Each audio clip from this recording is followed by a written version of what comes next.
यह कहानी है तीन लोगों की। 29 साल के सौरभ कुमार, 26 साल की मुस्कान रस्तोगी और 28 साल के साहिल शुक्ला की। साल 2016 में सौरभ की मुलाकात मेरठ में रहने वाली मुस्कान से हुई थी। मुलाकात दोस्ती में बदल गई और फिर दोस्ती प्यार में। सौरभ ने मुस्कान को बताया था कि वो मर्चेंट नेवी में काम करता है और लंदन में पोस्टेड है। मुस्कान शादी के लिए तैयार थी, लेकिन सौरभ के घर वाले मुस्कान से उसकी शादी के लिए तैयार नहीं थे। लिहाजा सौरभ ने घर वालों की मर्जी के खिलाफ जाकर मुस्कान से शादी कर ली। शादी के बाद वो 6 महीने के लिए लंदन चला गया। इधर सौरभ और मुस्कान को तब तक एक बेटी हो चुकी थी। बेटी होने के बाद अब सौरभ के घर वाले भी उसके करीब आने लगे थे। मगर तभी कहानी में एक नया ट्विस्ट आता है। सौरभ ज्यादातर लंदन में रहा करता था और मुस्कान अकेली अपनी बेटी के साथ किराए के मकान में।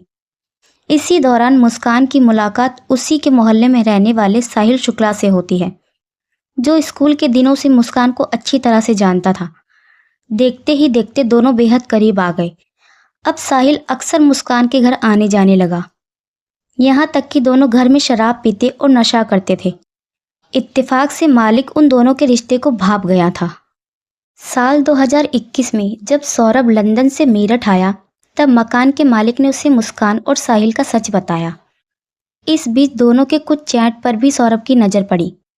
फिर सौरभ और मुस्कान में काफ़ी झगड़ा हुआ। बात तलाक तक जा पहुंची। सौरभ मुस्कान को अब तलाक देना चाहता था।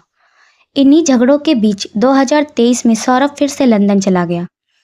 अब मुस्कान और साहिल आज़ाद थे। फिर पूरे 2 साल बाद फरवरी 2025 में ये आज़ादी ख़त्म ही होने वाली थी, क्योंकि सौरभ 24 फरवरी को लंदन से 2 साल बाद मेरठ अपने घर लौट रहा था। 25 फरवरी को मुस्कान का बर्थडे था। वो उसका बर्थडे मनाने के लिए आ रहा था, लेकिन इधर मुस्कान कुछ और ही प्लान करके बैठी थी। उसका इरादा ठीक बर्थडे वाले दिन यानी 25 फरवरी को ही सौरभ को मार डालने का था, मगर ऐसा ना हो सका। 25 फरवरी वाली प्लानिंग फेल हो गई और सौरभ बच गया। मगर मुस्कान साहिल के साथ अगली प्लानिंग में जुट गई। मुस्कान की बेटी के एग्ज़ाम चल रहे थे। 3 मार्च को एग्ज़ाम ख़त्म होते ही मुस्कान ने अपनी बेटी को अपनी माँ के घर भेज दिया और 3 मार्च का दिन सौरभ के कत्ल के लिए चुना गया। मुस्कान पहले से ही दुकान से 800 रुपये में 2 चाकू खरीद कर लाई थी। दुकानदार को शक ना हो इसीलिए उसने कहा कि मुर्गा काटने के लिए चाकू चाहिए। फिर 3 मार्च की रात आई।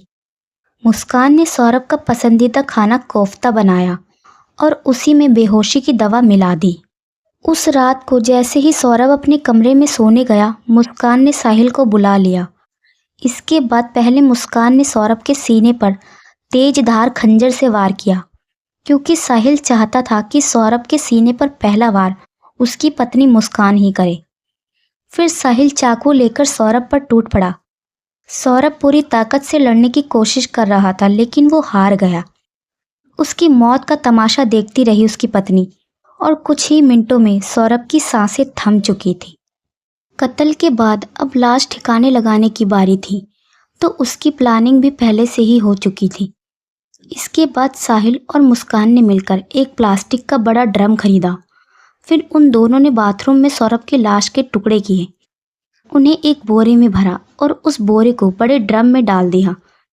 फिर उस ड्रम को सीमेंट का घोल डालकर भर दिया, यानी वो ड्रम सौरभ की ठोस कब्र बन चुका था। अब इसके बाद वो दोनों साहिल के घर जाकर आराम से सो गए।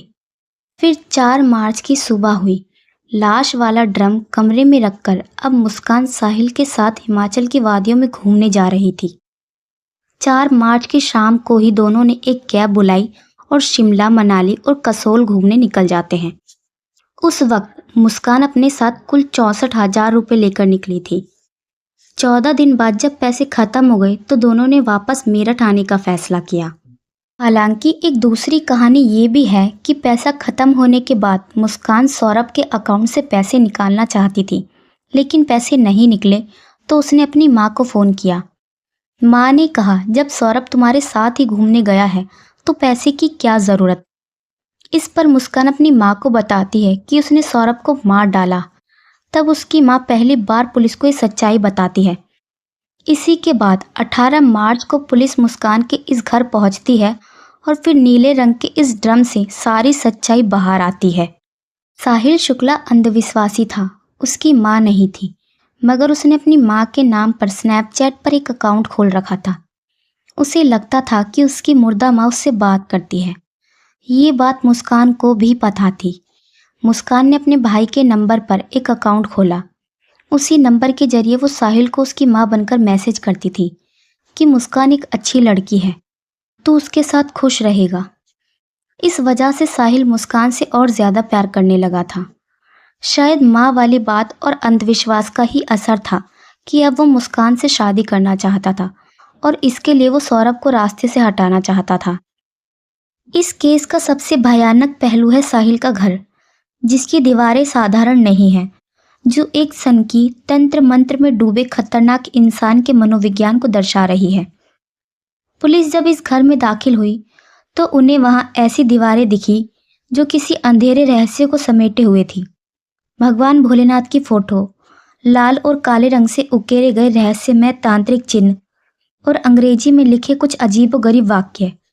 ऐसा लग रहा था जैसे ये कमरा किसी साधारण व्यक्ति का नहीं, बल्कि किसी खतरनाक सिद्ध साधक या मनोविकसित हत्यारे का हो।